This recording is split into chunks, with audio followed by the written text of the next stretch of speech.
नमस्कार दोस्तों, स्वागत है आपका सीएनएस दृष्टिकोण में। और आज हम लोग बात करेंगे इस बारे में कि जो अब ये जनवरी 2022 हो गई है और विश्व में कई देशों में ओमिक्रॉन की लहर उठ रही है, ओमिक्रॉन कोरोना वायरस की। और भारत में भी मुंबई और दिल्ली और कई प्रदेशों से उत्तर प्रदेश भी शामिल है उसमें, जिसमें कोरोना के केसेस बढ़ रहे हैं। और विशेषज्ञों का कहना है कि शायद तीसरी लहर बहुत गंभीरता से वो आ सकती है। लेकिन अच्छी बात यह है कि कम से कम दक्षिण अफ्रीका, इंग्लैंड के अगर आप आंकड़े देखें, अमेरिका के आप आंकड़े देखें, तो जो लोग ओमिक्रॉन से संक्रमित हुए हैं उनमें से जिन लोगों को अस्पताल में भर्ती होने की ज़रूरत पड़ी, जिन लोगों को वेंटिलेटर की ज़रूरत पड़ी या जिनकी मृत्यु हुई, वो बहुत कम अनुपात है। अगर आप डेल्टा से कोरोना वायरस से संक्रमित लोगों से अगर आप तुलना करें कि उन जो लोग डेल्टा से संक्रमित हुए थे उन्हें कितनी ज़रूरत थी अस्पताल और वेंटिलेटर। तो उम्मीद ये है कि संक्रमित शायद ज़्यादा हों, लेकिन सबकी उम्मीद यही है, आशा सबकी यही लोग कर रहे हैं कि हो सकता है कि अस्पताल की ज़रूरत और वेंटिलेटर की ज़रूरत बहुत कम रहे और संभवतः आसाम में मृत्यु भी कम हो। तो मैं यहाँ पर ये बात करना चाह रहा था कि इस समय हम लोग क्या कर सकते हैं। हम लोग बिल्कुल मास्क पहने, ज़रूर मास्क पहने। सिर्फ ओमिक्रॉन की बात नहीं है, मास्क तो कोरोना वायरस के हर जो वेरिएंट है, हर जो प्रकार है कोरोना वायरस का, हर एक से आपको बचाएगा, चाहे वो डेल्टा हो, अल्फ़ा, बीटा, गामा हो या और अन्य प्रकार के वेरिएंट हों। और तो वो तो कोई दो राय है ही नहीं कि मास्क पहने, मास्क सही से पहने, पूरा फेस का मतलब वही नाक मुंह सब कवर हो उसमें। और घर में भी जहाँ तक संभव है मास्क पहने, क्योंकि अगर कोई व्यक्ति संक्रमित हो गया है तो कम से कम दूसरा व्यक्ति को आप बचा सकें, अपने प्रियजनों को आप बचा सकें। कार्यस्थल पे मास्क पहने, क्योंकि जब तक लक्षण पता चलते हैं, जब तक पॉजिटिव रिपोर्ट आती है, तब तक बहुत देर हो चुकी होती है। देर इस संदर्भ में कि आप जिन लोगों को हम लोग बचाना चाहते हैं, प्रियजन, सहकर्मी आदि, उनको अनजाने में संक्रमण फैल चुका होता है या खतरा बढ़ चुका होता है। तो हम लोग क्यों ना ये यूनिवर्सल प्रिकॉशन की तरह कुछ दिन करके देखें कि मास्क पहने, सही से पहने, उसी तरीके से जहाँ संभव हो जो भौतिक दूरी है बना के रखें, हाथ धोने का जहाँ तक संभव है ज़रूर, जितने भी संक्रमण नियंत्रण के तरीके बताए गए हैं सब अनुपालन करें। बस फालतू वाले मत करें जो बिल्कुल सिर्फ नाम मात्र है, जिसका कोई वैज्ञानिक आधार नहीं है। डॉक्टर सौम्या स्वामीनाथन, जो विश्व स्वास्थ्य संगठन की चीफ साइंटिस्ट हैं, उन्होंने भी हाल में ही बात कही है कि उनको कोई वैज्ञानिक कारण नहीं दिखाई देता, कोई समझ से परे है कि सरकारें नाइट कर्फ्यू क्यों लगाती हैं। तो अब भारत सरकार, उत्तर प्रदेश सरकार ने 11 बजे से 5 बजे तक का कर्फ्यू लगा रखा है। हो सकता है और प्रदेशों में भी लगाओ, रात 11 बजे से सुबह 5 बजे तक। बताइए, जाड़े की रातें हैं, लखनऊ में कौन से लोग यहाँ पे निकलते हैं देर रात में। तो ये कमाल की बात है बिल्कुल। तो आप नाइट कर्फ्यू क्यों लगा रहे हैं, एक तरीके से नाइट लॉकडाउन क्यों लगा रहे हैं, जिससे पुलिसकर्मी लोगों को, जो लोग रात में मजबूरन निकले हैं, रात में और कौन निकलेगा, अधिकांश वही लोग हैं जो मजबूरन निकलते हैं, या तो अपने काम वाम से लौट रहे हैं, या भाई किसी मजबूरी के कारण रात में 11 बजे से 5 बजे सुबह तक उनको निकलना पड़ा है। और हो सकता है कुछ लोग ऐसे हों जो पार्टी आदि से लौट रहे हो, तो उन्हें पुलिस पकड़े। लेकिन ये लॉकडाउन का क्या मतलब है, कर्फ्यू का कोई मतलब नहीं है। इस तरीके की चीज़ें सिर्फ नाम मात्र हैं। और सरकार को पुलिसिया बल पे इस तरीके के जन स्वास्थ्य कार्यक्रम को लागू करने का ये जो प्रयास है, ये सब बंद करना चाहिए। पहले भी जो लॉकडाउन रहे हैं उनका चाहे कोई भी नाम रहा हो, ये सारे तालाबंदी, ये सामाजिक दिक्कतें पैदा करते हैं। और जन स्वास्थ्य की तो बात छोड़िए, लोगों को और ख़तरा लेने पे मजबूर कर देते हैं। कि जैसे कि जो श्रमिक वर्ग के लोग हैं, 2020 के लॉकडाउन में क्या हुआ था, आप खुद सोचिए। तो मैं यहाँ पे जल्दी से एक बात कहना चाह रहा हूँ कि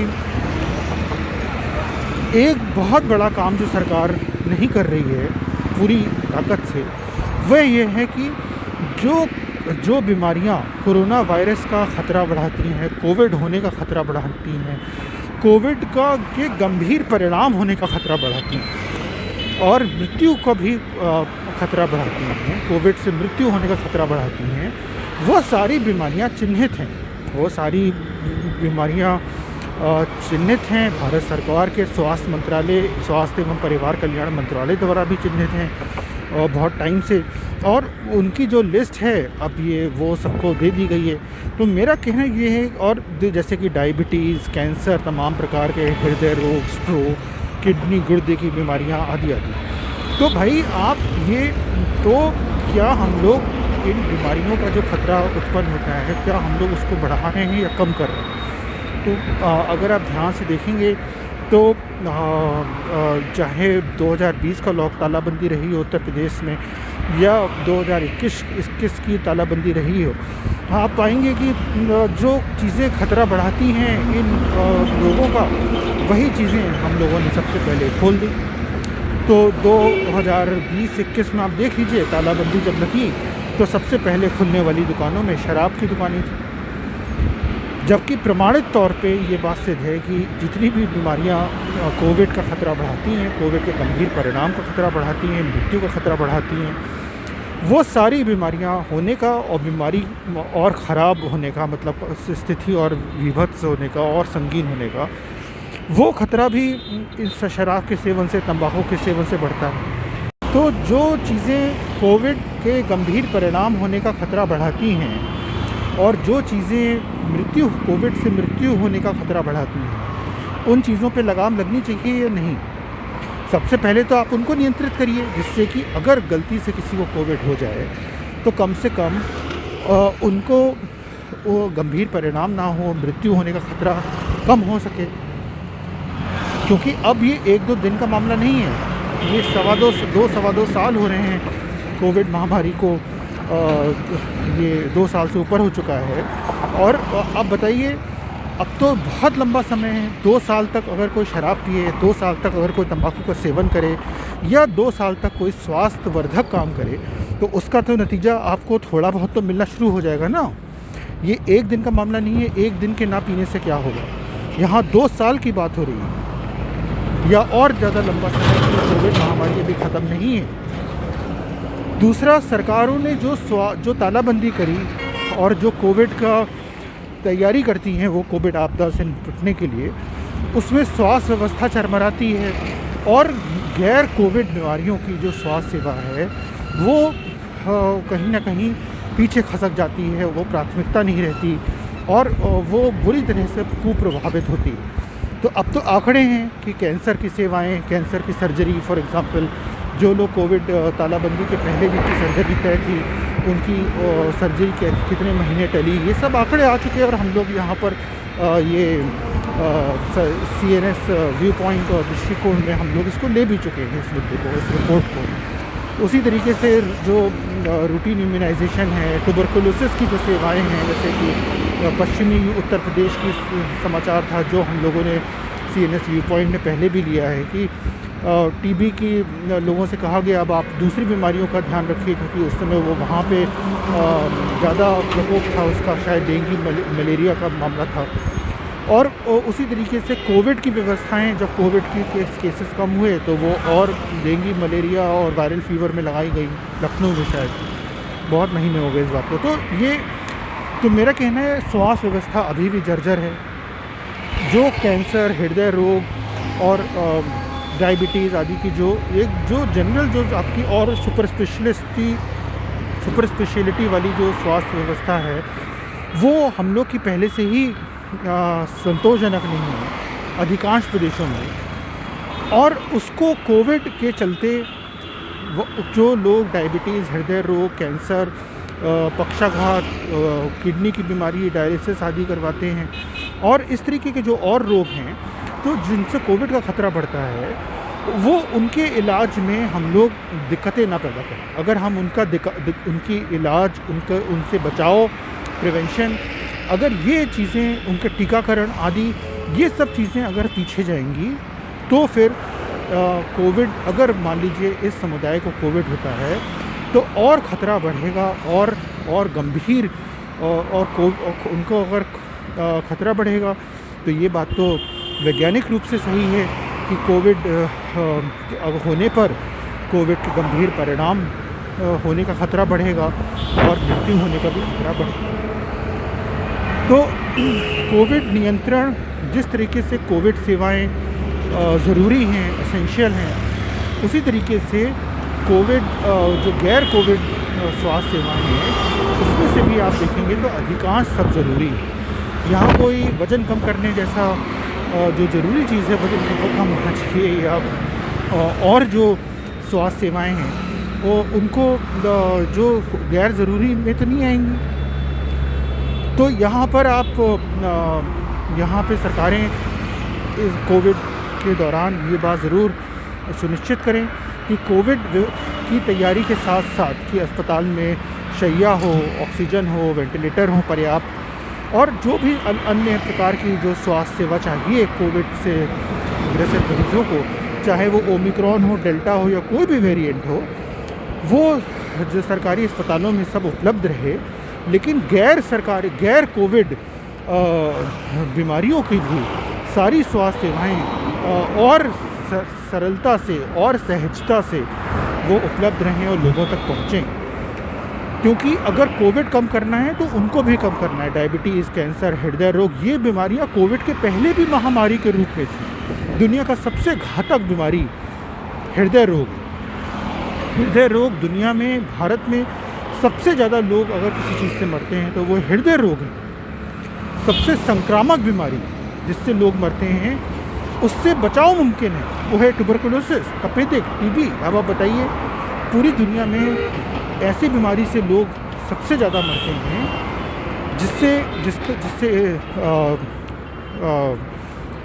जिससे बचाव मुमकिन है, जिसकी पक्की जांच उपलब्ध है और फ्री सरकारी व्यवस्था में, और जिसका इलाज भी मुमकिन है। अगर दवा प्रतिरोधकता ना हो, दवा प्रतिरोधकता के साथ मुश्किल जटिल इलाज है, लेकिन तो वो एक अलग डायरेक्शन में बात जाएगी। लेकिन मेन बात यही है कि सरकारी कार्यक्रम, टीबी कार्यक्रम का स्लोगन भी यही था, पक्की जांच पक्का इलाज। तो जब पक्की जांच उपलब्ध है, जब बचाव मुमकिन है, इलाज मुमकिन है, तो क्यों टीबी से सबसे ज़्यादा लोग दुनिया में मरते आ रहे हैं? ये संक्रामक रोग है, सबसे बड़ा संक्रामक रोग जिससे मौत होती है वो ट्यूबरकुलोसिस है पूरी दुनिया में। और ये जाहिर सी बात है कि ये सारी मौतें भारत और अन्य विकासशील देशों में होती हैं, ना कि अमीर देशों में जो अधिकांश मौतें। और इसी बात के साथ कि स्वास्थ्य सुरक्षा थोड़ी सशक्त होगी और हम लोग कोविड की ओमिक्रॉन लहर से पर ज़्यादा प्रभावित नहीं होंगे, नए केसेस के संक्रमण कम होंगे यदि लोग मास्क पहने, दूरी बना के रखें, संक्रमण नियंत्रण जो वैज्ञानिक रूप से सिद्ध है वो सारे तरीके करें। और सरकार के स्तर पे सारी कोविड की जो ये ज़रूरी स्वास्थ्य सेवाएं हैं, चाहे वो ऑक्सीजन हो, वेंटिलेटर हो, अस्पताल में शैय्या हो, आदि आदि, वो सारी रहेंगी।